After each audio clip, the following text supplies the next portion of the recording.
Olá, Deus abençoe a sua vida, Deus abençoe esse dia.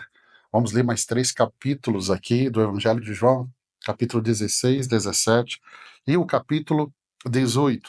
Capítulo 16 fala sobre a obra do Espírito Santo e a vitória de Jesus. O verso 1 ao verso 4 é um aviso sobre a perseguição. Se nós lembrarmos lá do Evangelho de Mateus, no momento do Sermão do Monte, Jesus foi muito claro sobre isso. E aqui Jesus vai alertar os seus discípulos sobre a perseguição que eles enfrentarão. Essa perseguição é uma realidade hoje na minha vida e na sua vida. Por isso, que a Bíblia diz que quando somos perseguidos por causa do Evangelho, nós devemos nos alegrar. Então tome muito cuidado. Eu já vi pessoas me procurando e falando, pastor, estou sendo perseguido, mas a perseguição não tem nada a ver com o evangelho, tem a ver com a postura errada dessa pessoa. O que Jesus está dizendo é, vocês serão perseguidos por causa do evangelho. E quando eu sou perseguido por causa do evangelho, eu preciso ficar muito feliz por isso. Então ele fala sobre a perseguição e Jesus está os preparando para essa realidade, dizendo que eles vão ser expulsos das sinagogas, alguns até morrerão em nome de Deus, e ele explica que ele diz isso para que não tropecem na fé, para que eles não se escandalizem quando essa realidade chegar. Versos 5 ao 15, Jesus fala tão claramente da obra do Espírito Santo. Então percebe que Jesus agora ele vem falando mais do Espírito Santo, porque Jesus, após a sua ressurreição, vai subir aos céus e o Espírito Santo vai descer. Então ele fala sobre a obra do Espírito Santo, ele explica bem para os discípulos que o Espírito Santo virá, porque ele será enviado por Jesus, e o Espírito Santo vai convencer o homem do pecado, da justiça e do juízo. Então, o Espírito Santo, quem convence a pessoa é o Espírito Santo. Eu e você pregamos, eu e você testemunhamos, eu e você ensinamos, mas convencer uma pessoa, somente o Espírito Santo. E também que o Espírito Santo vai guiar os discípulos em toda a verdade e glorificará a Jesus aqui na terra. Verso 16 ao verso 24, nós temos a promessa de alegria e paz. Uma promessa de Jesus que é aos discípulos e ela também é para mim e para você. Jesus fala sobre a sua partida e isso vai gerar tristeza, e Jesus fala também do seu retorno. Então, prevendo a tristeza que os discípulos sentirão, mas ele diz que essa tristeza vai se transformar em alegria. Ele usa a metáfora de uma mulher em um trabalho de parto para descrever a transição da tristeza para a alegria. Que as mulheres que estão acompanhando o desafio da Bíblia em um ano, sabe o que é essa realidade, você que é mulher e já teve filho. Então, tem uma tristeza, é uma dor, mas quando a criança está nos braços da mãe, ela não lembra mais da alegria. Por quê? Porque a tristeza se transformou em alegria. Verso 25 ao 33, e aí termina o capítulo 16, a vitória de Jesus sobre o mundo. Jesus vai prometer aos seus discípulos que, embora eles enfrentem aflições, Jesus venceu o mundo. Então ele traz uma realidade para os discípulos, olha, esse mundo, vocês vão passar por momentos difíceis. Mas ele diz, olha, tem de bom ânimo, tem de alegria, tem de esperança, porque eu venci o mundo. E aí ele ensina suas instruções com palavras de encorajamento, afirmando que o Pai os ama. Verso 33, no mundo tereis aflições, mas tem de bom ânimo, eu venci o mundo. Olha que mensagem forte. Esse é um versículo que nós temos que sempre nos lembrar, porque no momento de aflição, às vezes, podemos ali querer murmurar, querer reclamar, e nós temos que lembrar, opa, esse mundo nós vamos ter mesmo aflições, mas a vitória é certa. Por quê? Porque Jesus venceu, e porque Jesus venceu, eu e você também venceremos. Capítulo 17, nós temos a oração sacerdotal.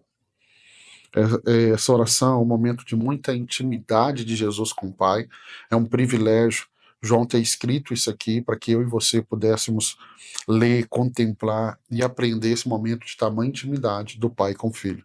Então, verso 1 ao 5, nós temos Jesus orando por si mesmo, e aí Jesus ora pela sua glorificação.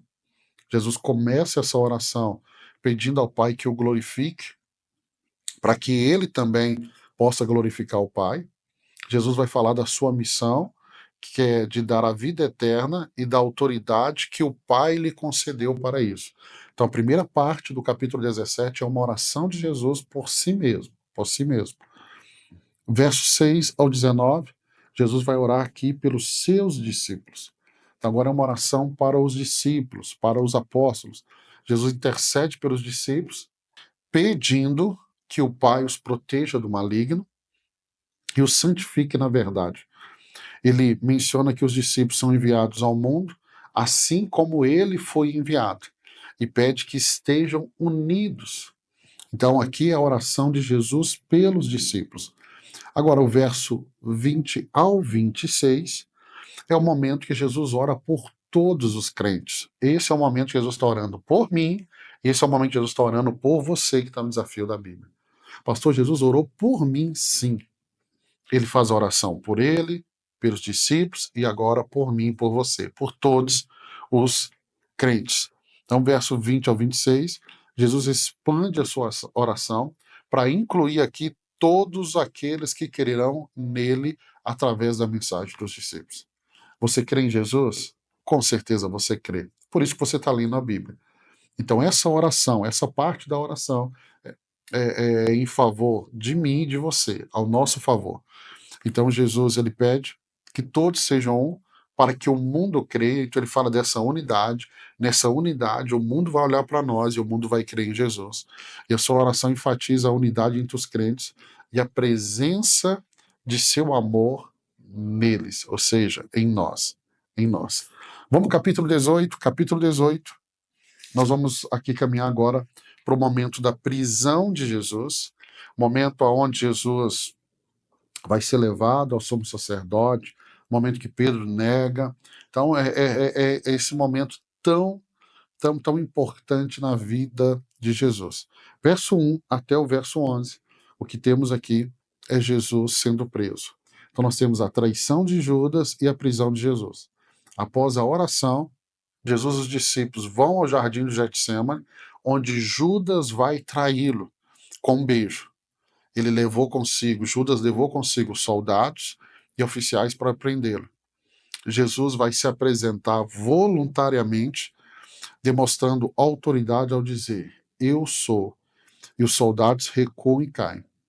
É o momento que Pedro vai tentar defendê-lo, cortando a orelha de Malco, mas Jesus o repreende. Então, esse primeiro momento do capítulo 18 é a traição de Judas e a prisão de Jesus. O verso 12 ao verso 24, verso 12 ao verso 24, nós temos o julgamento de Jesus. Jesus é levado até Anás, em seguida ele é levado a Caifás, o sumo sacerdote. Durante o interrogatório, Jesus reafirma que sempre ensinou publicamente, e aí ele vai ser esbofeteado por um dos guardas por sua resposta. Nós temos aqui o verso 15 até o verso 18, que nos fala do momento que Pedro vai negar Jesus. Nos demais evangelhos nós temos ainda mais informações nesse momento, mas aqui é o momento que Pedro nega Jesus.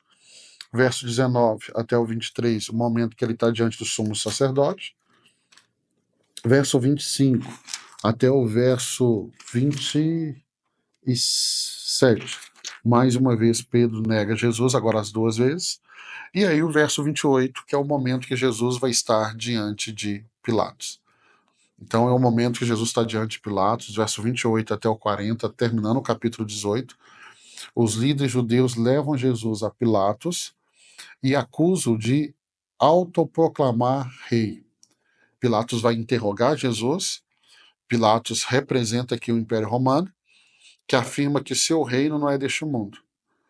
Pilatos, sem encontrar culpa nele, vai tentar libertá-lo. Mas é o momento que o povo escolhe Barrabás em vez de Jesus. O verso 36, deixa eu ler para você. O meu reino não é deste mundo. Se o meu reino fosse deste mundo, pelejaria os meus servos, para que eu não fosse entregue aos judeus. Mas agora o meu reino não é daqui. O apóstolo Paulo vai dizer assim: o homem natural só entende as coisas do natural. O homem espiritual entende as coisas do espírito. Então, Pilatos não entendeu o que Jesus estava falando.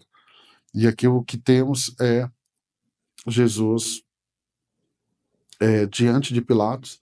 Amanhã, se Deus permitir, vamos ler o capítulo 19, 20 e o capítulo 21, terminando assim o Evangelho de João, e aí vai ser o momento da condenação, da crucificação, morte de Jesus e da sua ressurreição. Parabéns, amanhã nós vamos terminar mais um Evangelho, e você está avançando, e dia 31 de dezembro desse ano, nós vamos terminar a leitura de toda a Bíblia. Parabéns para você. Deus te abençoe e te encontro aqui amanhã para terminarmos mais um livro da Bíblia. Deus te abençoe.